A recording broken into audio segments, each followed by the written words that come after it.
Stuffy, are you ready for the big day? I have gone as far as preparation can take me. Now there is only the thrill of the moment. What the hell is he going on about? I decided to let Stuffy choose what we're watching for this year's Turkey Day riff. I see. And why wasn't I consulted? We didn't think you would care. Your participation in past Turkey Day riffs has seemed grudging at best. What the hell is Turkey Day? Also, I repeatedly called to ask you if you wanted to choose the movies, and you never picked up. If I'd picked up, I'd have had to talk to you now, wouldn't I?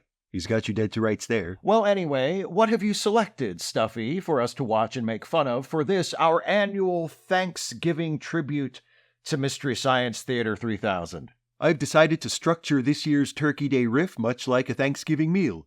3 courses, 3 viewing selections. So like appetizer, main course, dessert. Sort of, but I wanted to save the longest selection for last, so instead let's call it amuse-bouche, appetizer, main course. Ah yes, what would Thanksgiving dinner be without the traditional amuse-bouche? Oi, no dessert? No metaphorical dessert. When we have our actual Thanksgiving dinner after this, there will be dessert. And that is? Pumpkin pie. Yours? Oh God, no, I got it from Ebenburgers. Right then, let's get on with it. For our amuse-bouche, I have chosen a very brief promotional film from 1967 titled Consuming Women. God, it seems like everything is about cannibalism all of a sudden. What is with that? Let's just watch. Ooh, pretty. You know who I bet would enjoy this shot? Women. Right, I think we get it.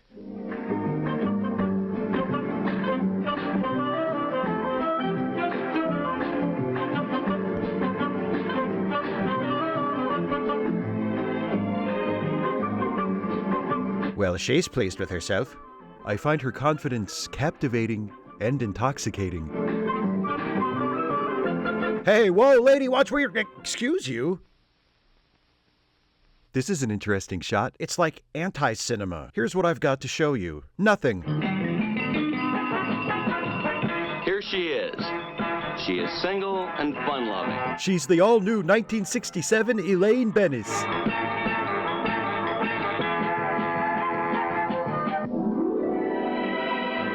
She is engaged. Engaged? What? You barely know each other.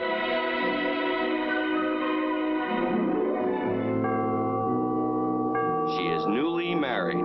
Oh, look, she got married in the void-like dimension between dimensions where her parents had their wedding. And not so newly married. The lonely last years of the church lady. I finally have time to catch up on my reading since I planted Herbert. She has no children. She has become unstuck in time, though, so there's that. She has 1 child. One huge child who's been 3 feet away this whole time, who she only just noticed.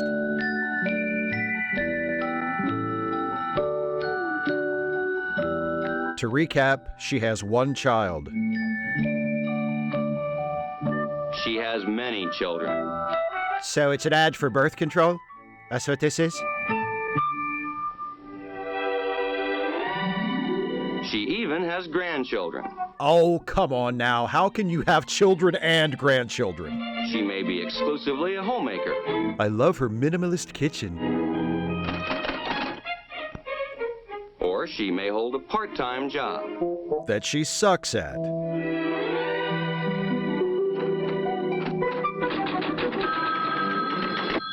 Or she works in an office full-time.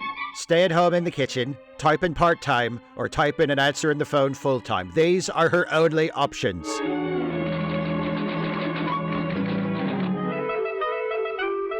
She enjoys her leisure time. But not for very long, apparently. She participates in community affairs. Incompetently. Sorry about that. Knocked the front teeth right out, huh? She's athletic. To a degree. She's a figure of ridicule whose very existence is a cruel absurdity. She travels. She can't even do that right. And she spends money. You're ready. In any case, our consumer is a real person. One of a large group of individuals that make up our consumer world. Well, that was abrupt, but at least now we know everything about women. What's next? And where's my fucking pie? Your pie will be about 10 minutes closer after we're through watching this 1961 promotional film from General Motors titled A Touch of Magic. Just a touch? Well, you don't want the magic to overwhelm the other ingredients. Spoken like a true Epicurean.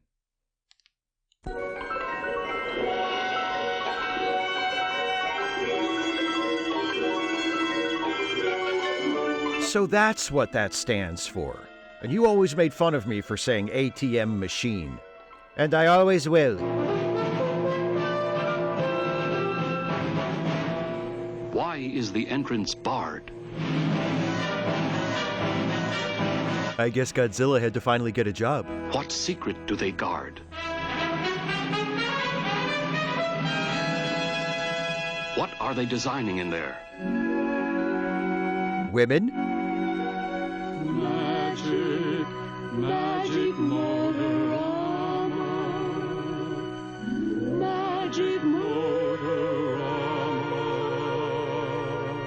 Ah, the early 1960s, when nobody yet knew how nuts things were about to get, but there were signs. And here the show first comes to life in the designer's imagination.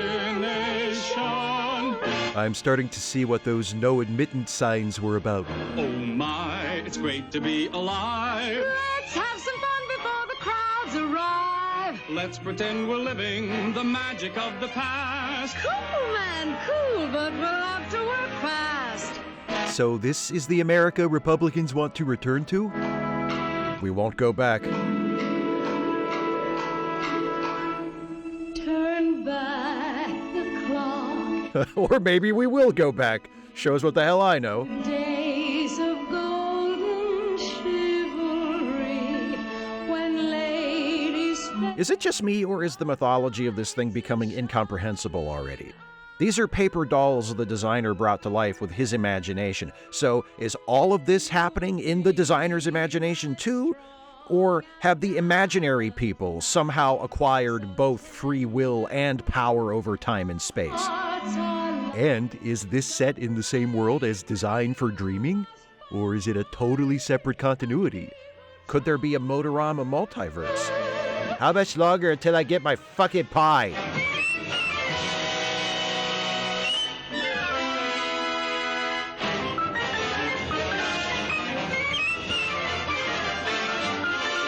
Why would Danhausen do this?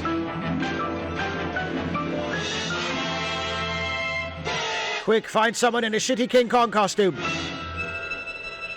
Your magic sword. Oh, she got one of those handkerchief to sword conversion kits, I bet. Chase the dragon far away and turn my life from woe to joy and laughter. So they would both die of the plague sometime after this, yeah? Most likely. That's a little comforting. In chansonnettes and rondelets, and I'll be yours to love forever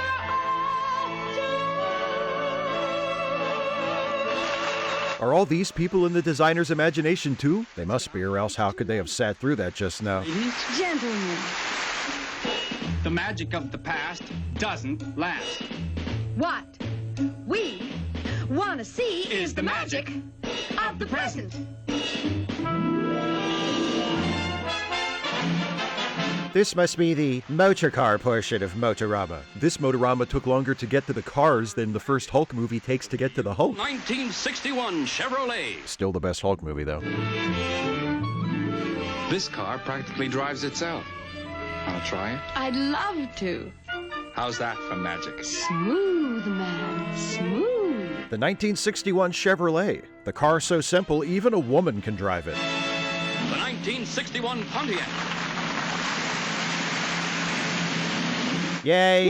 It's another car. It's bewitchingly beautiful. Rear projection technology does not come standard. Look who wants a lift. Sorry for trying to kill you with dancing back in the Middle Ages. Behave yourself. He's a dragon sitting quietly in the front seat of a car. How much more well-behaved do you expect him to be? The new Oldsmobile. Is it just me, or have they shown us the exact same car 3 times in a row? Comfort and power. In this car, you feel like everything's coming up roses.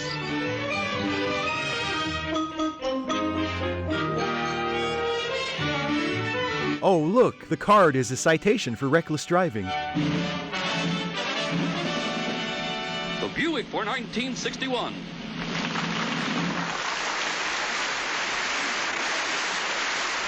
Designed and engineered for the spell of the open road. Do you need an entire car just for that? She walks in beauty like the night. She rides in Buicks like a bird in flight. You're so right. And when that overpass decapitates her, it would be quite a sight. And now the last word in modern alchemy. The 1961 Cadillac. Chauffeur not included. Sense of smug superiority comes standard. Okay, it's probably way too late to be saying this, but this is starting to get weird. But we've got to get back. People may talk. A touch of magic will fix that. Oh, She put a ring on herself. I've heard of a drive-through wedding, but a driving wedding?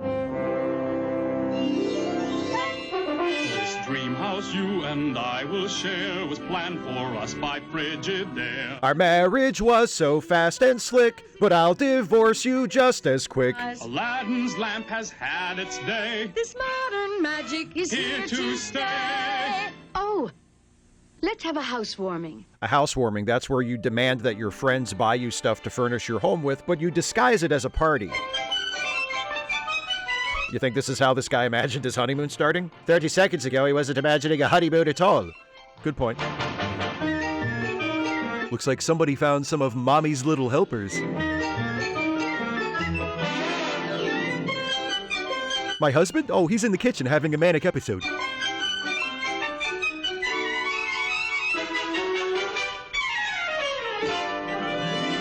Gee, I'm tired.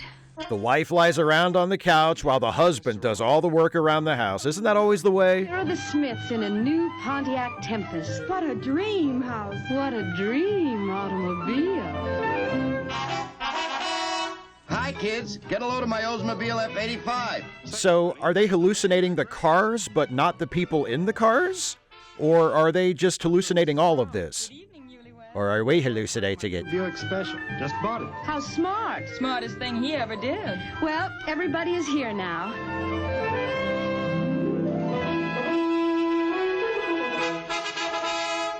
And for a wedding present, in your garage, a new Chevrolet Corvair. Their garage is in the living room? It's the house of the future.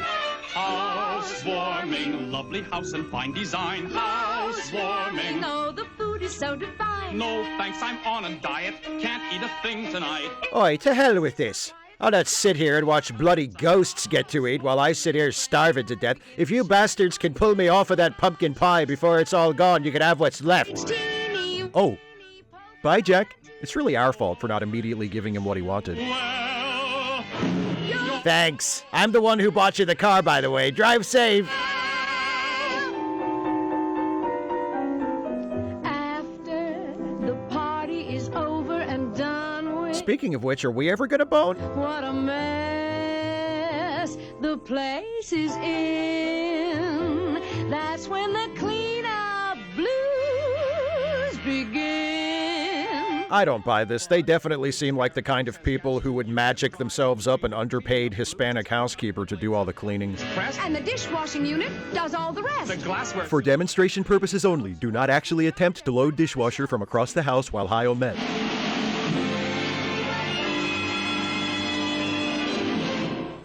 well done. You must be tired. Not me. I'm ready for another party. I've got a life-threatening amount of uppers coursing through my veins. Every day. Is the charm that goes a long, long way. It keeps our spirits young and gay. And the magic is constantly new. It's remarkable how happy you can be when you live in a futuristic self-cleaning house with unlimited free cars, and your entire life is being imagined by a designer who's been sitting in his office staring at a miniature diorama this entire time.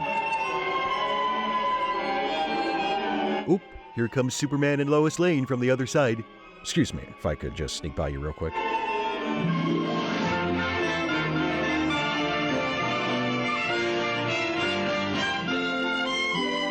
So this is how the American automotive industry tried to sell cars before they learned to rely on country singers, Matthew McConaughey, and sappy short films about kids heading off to college. It's true. These were basically the dark ages of car advertising. They hadn't even thought of Ricardo Montalban yet. The 60s got weirder from here.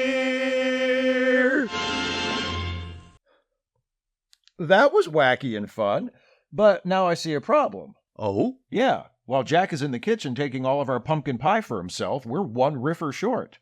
And you said we're watching 3 things. I'm not saying you and I couldn't handle it ourselves, but... It's a 3-person booth. It's a 3-person booth, exactly. Well, I can fix that. All it takes is just a touch of magic. Guten Tag. Hi, Hans. Stuffy, do you actually have magic powers? For the sake of our immediate purposes, let's say I do. But we reserve the right to never mention this again in the future. Works for me. Hans, are you ready to riff? Yeah, I am eager to assist you in using humor to distract from the generations of genocidal betrayal of indigenous people by your colonial ancestors, the knowledge of which falls like a deathly shadow across the grotesquely imitated wholesomeness of this which you so profanely call a holiday. So that's a yes. Stuffy, what's next? Up next, and last, is our main course, a driving safety film, also from 1961, called Anatomy of an Accident. That is also the title of my one-dog show about the history of the universe. He's riffing already. I am not. The Eric Trump Story. Have we died? Alas, no.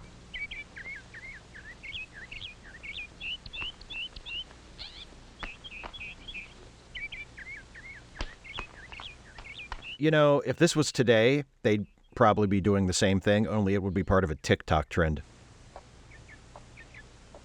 Why did I become a door-to-door funeral director? That's a terrible idea for a business.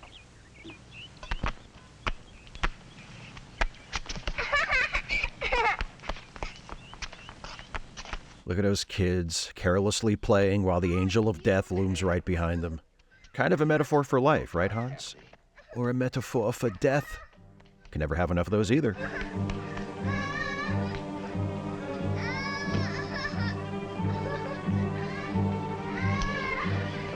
Household goods for sale? This is the greatest day of my life.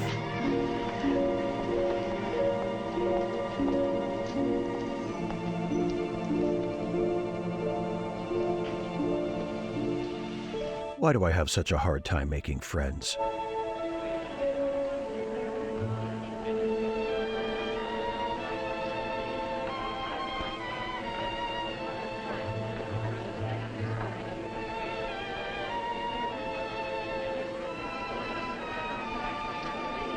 Look, Steve, it's you at every party. No, I wouldn't even be there. I got tired.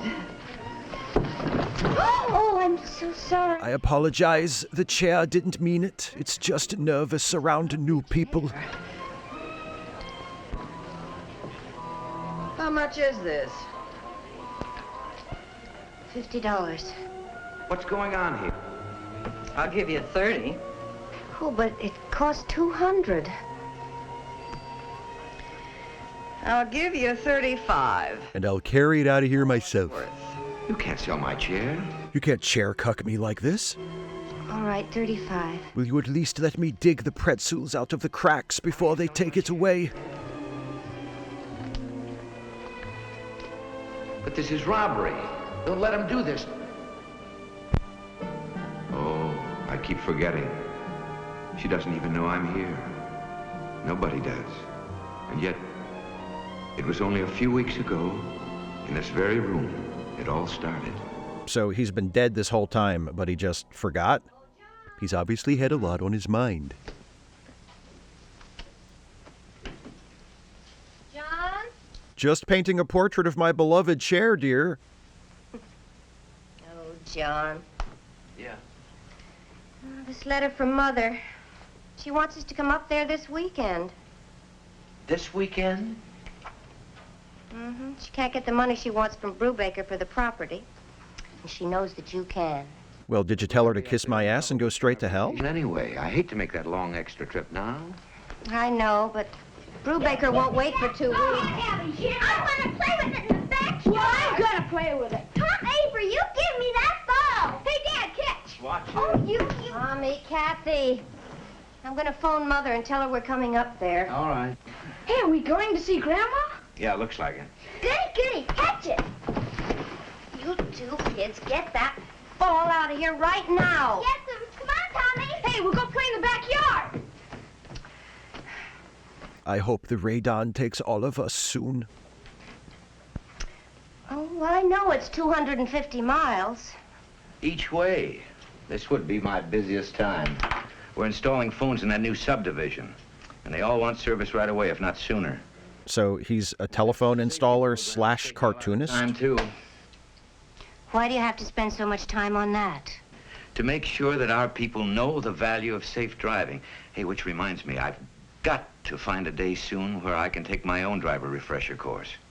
You mean you have to take driving lessons? No, I get to take driving lessons. Phone company vehicle gets defensive driver training as well as refresher courses. I've told you this, honey, over and over. When is it finally going to sink in? I hope so.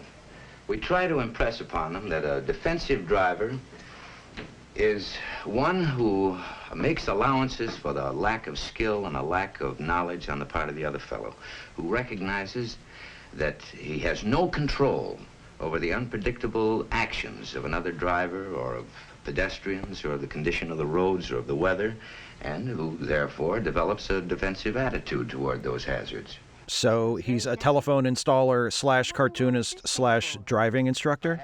A man for all seasons. But it's to use in one of our driver classes if they want it. You see, the 3 C's of defensive driving are... I want you. Control. Take me now. I told Woody about this So wet. to illustrate concentration, and he asked me to work it up for the class. You see, what I'm trying to prove is that driving is a full-time job. When you start looking through that windshield, you've got to concentrate on what you're doing. You mustn't think about the time or how hungry you are. Oh, I get it. Or don't worry about money. Or what you're going to do on your vacation. That's the idea. And you must not get irritated. And you mustn't think about some redhead. Oh. What about that one? Redheads, blonde, same thing. The one you have at home, I mean. Fuck me, you oblivious doofus. Kiddo. I know when I'm well off. I must warn Woody about that when he uses this poster tomorrow.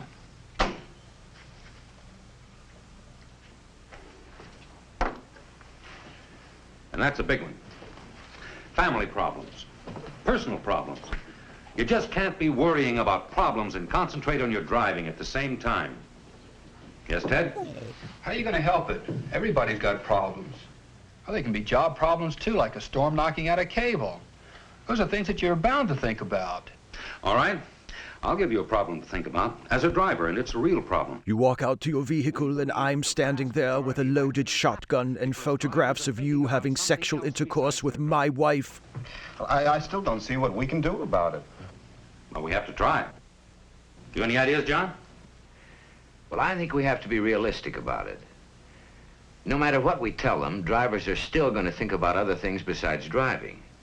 That's for darn sure. Thanks for contributing, Ted. I think if we try to develop safe driving habits and concentrate on them while we're driving, then we'll be much better off. Develop safe driving habits. Great suggestion for a driving safety class. That's almost as helpful as being in high school math class and suggesting that everybody get good at algebra. In two-way traffic with cars parked along the side of the street. Your buffer zone should look like this. This 2-car length of Protective space in front and in the rear of your car gives you a safe stopping distance with good brakes on dry pavement. You hear me talking, you sons of bitches? If the car moves into your buffer zone, you should take defensive or evasive action promptly.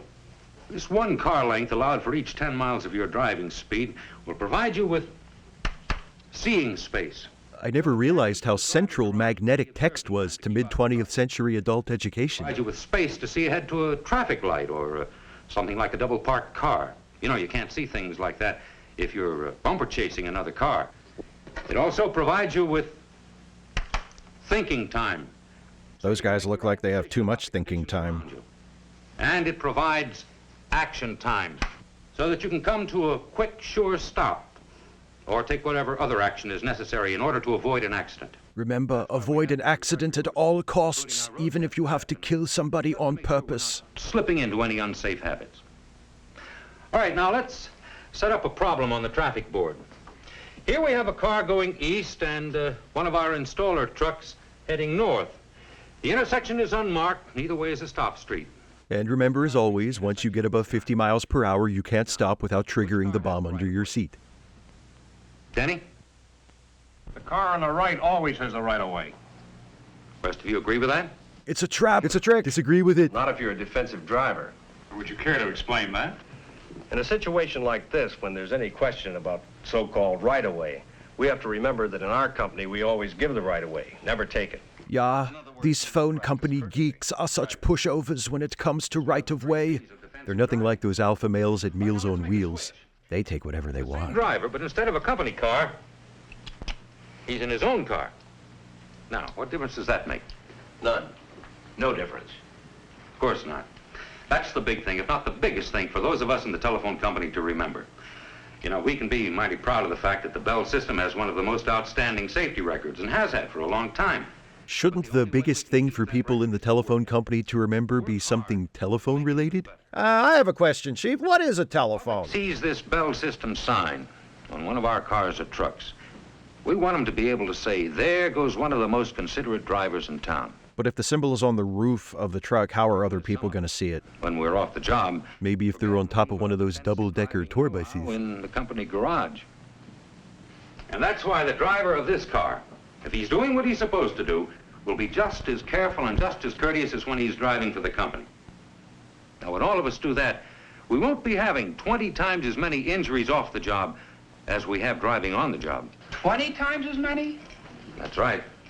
There's not the limit. We know better. Why don't we do better? Ah, the American motto. That, will you? The next time you're out in your car.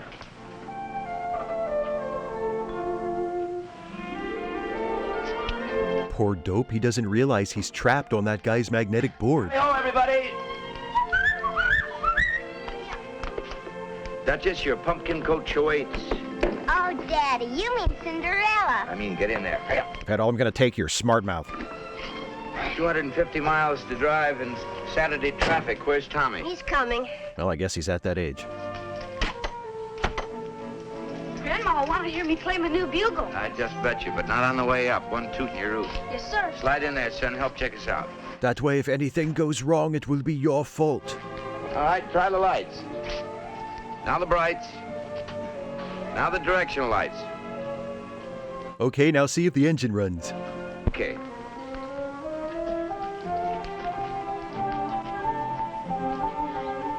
Step on the brakes. Stoplight's okay. Give me the tail lights. All right, and remember, we're going to stop and do this every 5 miles along the way. Safe driving is very important. They really beat that into you at the phone company. Left front tire's a little low. We'll stop for gas and have it checked. We ready to take off, Dad? You bet. Hey, we're just like pilots checking out an airplane, aren't we? Slide over. Just as important with a car as it is with an airplane. Now, everybody buckle your seatbelts. Oh, wait, those don't exist yet.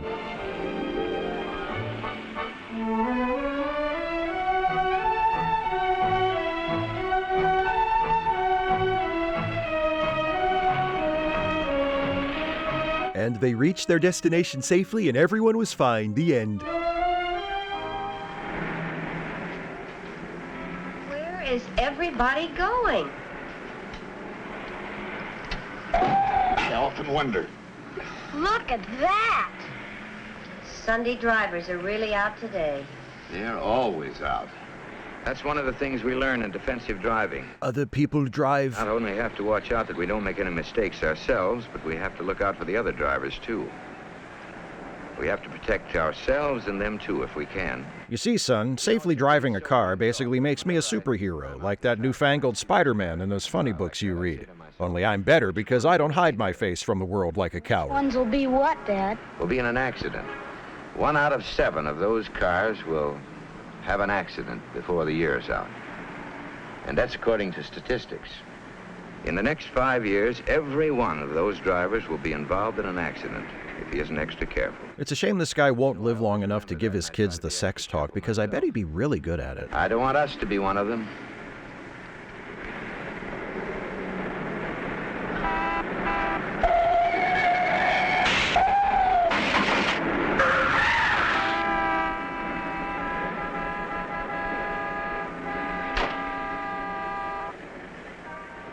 That's dangerous, getting out in traffic like that. Boy, is he mad.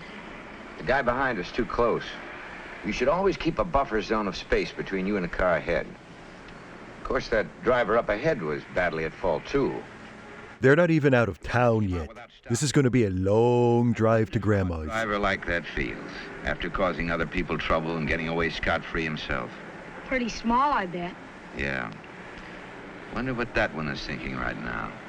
There's some sort of smash-up back there, it seems. I blame trans people. Serves them right. Ooh, the way some people drive. I hope they're all dead. All of them. Stop and get mixed up in that? Well, I mean at that stop sign on that little street. Oh, that. Stop signs off for other people. Only when I saw that open place, I slid in quick. Before somebody else did. Well, it's not my fault that some of those silly drivers were going so fast they couldn't stop. Goodness knows I don't have any accidents. Thanks to Ditrapan.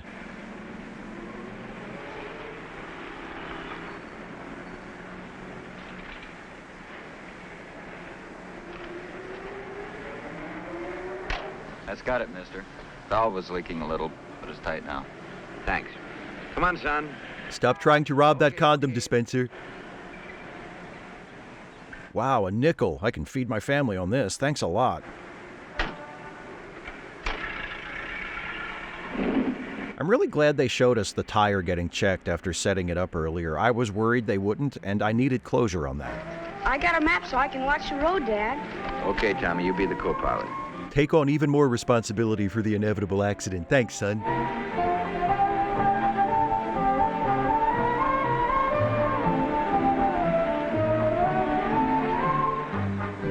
Hey, we're looking for Valley Lodge. Anybody know where that is?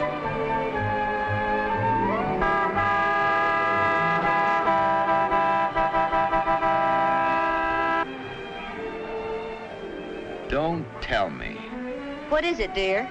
That clunker up ahead there, the one that's holding everybody up, it looks like the same one that caused that pileup back on Broad Street. So these two old ladies just putt-putt across the country causing accidents? That's a show.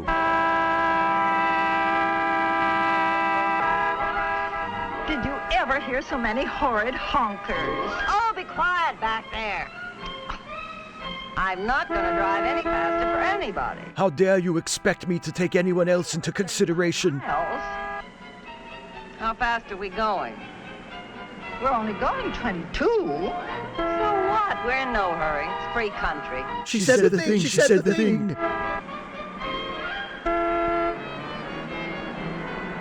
Have a heart, lady. You drive like old people. Fuck. Oh, I'm sorry. I didn't realize. But you're holding everybody up back there. Will you kindly watch what you're doing? Don't you worry about me. You just... Oh! Nobody fucks with the driving grannies. What am I supposed to do now? Carefully turn my undamaged vehicle around and ease it back into traffic and be on my way? Always clear off the road, huh? It never pays to get mad while you're driving. You're inviting an accident when you take time to yell at other drivers. Even if they drive like idiots, it's not up to you to tell them off or to try to get even. There will always be time to get even. Remember that, son. Doing. If they have to drive slow, there are plenty of places to pull over and let other people pass. Well, the others have been getting around. But it's a very dangerous thing to do, as you just saw. But he stopped to argue with them. The rest got by. Well, suppose he'd met a car that couldn't stop. No, son, you've got to drive as if there's someone coming around every curve and up over every hill. Live your life in constant fear. There isn't? How much would you bet on it? Your allowance? $100? $1 million? I haven't got $100. Well, suppose somebody came along and offered you $1 million for your life. Would you take it?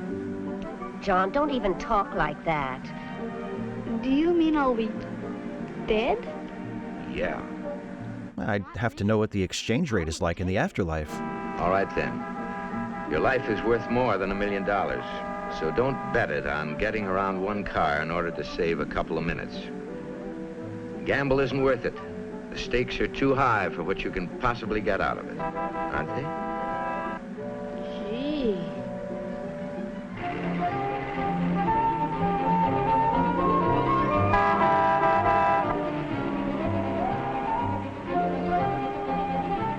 Well, we're next in line anyway. Won't be long now. Any last words? Anything somebody wants to tell me? It's now or never. Long line back there, haven't we? And they can hardly get by until we do. How can those Sunday drivers be so inconsiderate? They obviously don't work for the phone company. Oh, they're just out for a buggy ride. Why don't we go back to Shore Drive? It's too far. Besides, I'm on a roll. If I play this next one just right, I could chalk up a fatality. Move over a little bit further now. It won't be crowded like this. It's a dirt road. Not a soul uses it. Soulless driver coming through. There's a sign. The road's just around the bend. Maybe I'll take it, maybe I won't. You're not the fucking boss of me, Agnes. How I remember every awful detail. I pull out to pass. The other car swings right. It's too dusty. She's got the dust panic. A truck! Whoa! How Hitchcockian. I live it again and again, like in slow motion. We're gonna hit! Does the slow motion reveal how it went from a head-on collision to a side collision? Oh, God. My theory is that the truck driver backed up and let him have it again.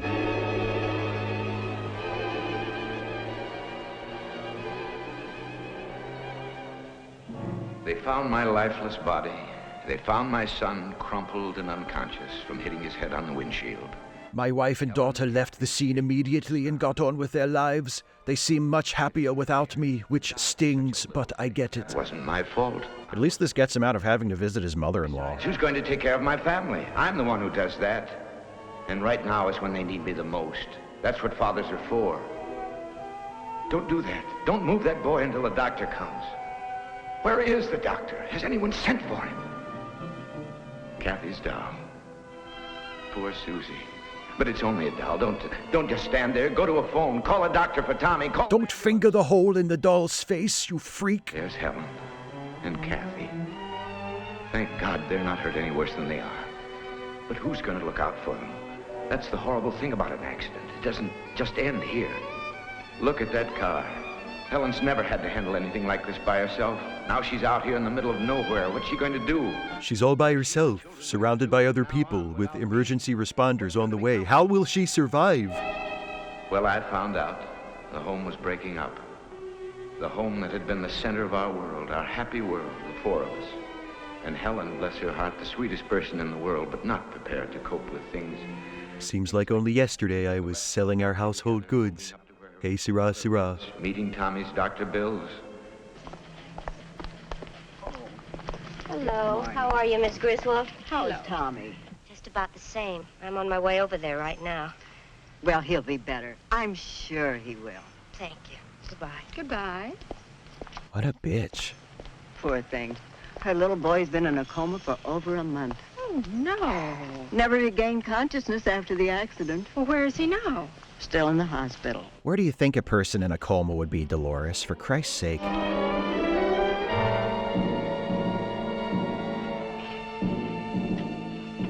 Do we really need all of this? I'm not invested in these characters. Are you? Oh, my son, what have I done to you? And to Mom and Kathy. Dad, could you keep it down? I'm trying to be in a coma. Mm-hmm. What? Dad? Dad, is that you? It is me, my son. Thanks to my connections at the phone company, I'm able to make a person-to-person call from hell. Do you remember the accident? Sure. We bid on it after all. You got my money? Where's my $1 million? We lost, didn't we? Yes, son, we lost. But it wasn't my fault, you know that, don't you? That's why I came back. I had to be sure you understood. You do understand, don't you, Tommy?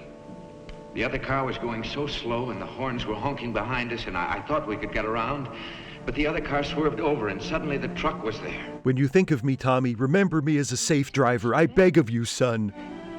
Wasn't it, Dad? Yes, son. Yes, it was. Oh, poor Tommy. Stay with your mother. She needs you. Hello, Miss Giddings. Is it all right if I go in and see Tommy for a minute? Thank you.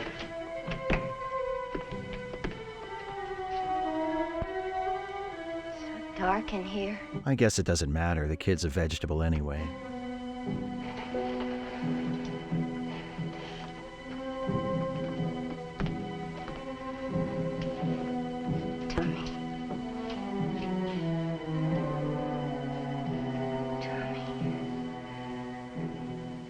Nurse! Nurse! Good work, Helen. You opened the blinds a bit and killed him. No! Tommy! Can you hear me? No! Please don't!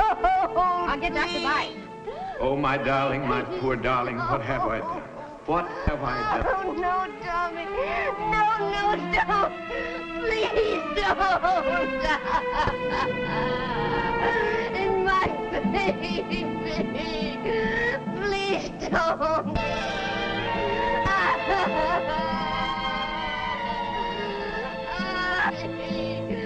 Is it wrong that I find this really, really funny? A message from your friends at the phone company. Well, that was a warm ray of sunshine on a bleak November day. What'd you think of it, Hans? I found it overly grim. So, how did I do my first time choosing the Turkey Day movies? I think you did great. You want to do it again next year? Absolutely. In the meantime, shall we go see if Jack left us any pumpkin pie? Good idea.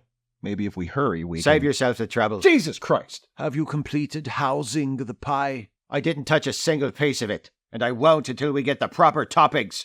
Which one of you bollock-brained nincompoops got Cool Whip instead of Ready Whip? I did. Cool Whip's just as good on a piece of pie as Ready Whip. What's the difference? The difference is, how the fuck am I supposed to do a whip it off a tub of Cool Whip? I have to point out that technically he has a point. Okay, I'll do a quick run to Sheets in a minute and pick up a can of Ready Whip. Anybody want anything else? Nope. Something to grant a respite from the ever-present existential dread. 1 peanut butter fudge brownie milkshake. All right, I'll be back soon. Jack, I say this only out of love. You really shouldn't be using recreational inhalants. It's dangerous. Oh, I don't actually do whippets. What do you take me for, a bloody teenager? Then why did you tell Steve to go get a can of Ready Whip? Because I prefer it to Cool Whip, obviously. And if you have not actually been eating the pie, where have you been this entire time? Sitting quietly in the kitchen waiting for this to be over, wasn't I? So, is it over? Yes.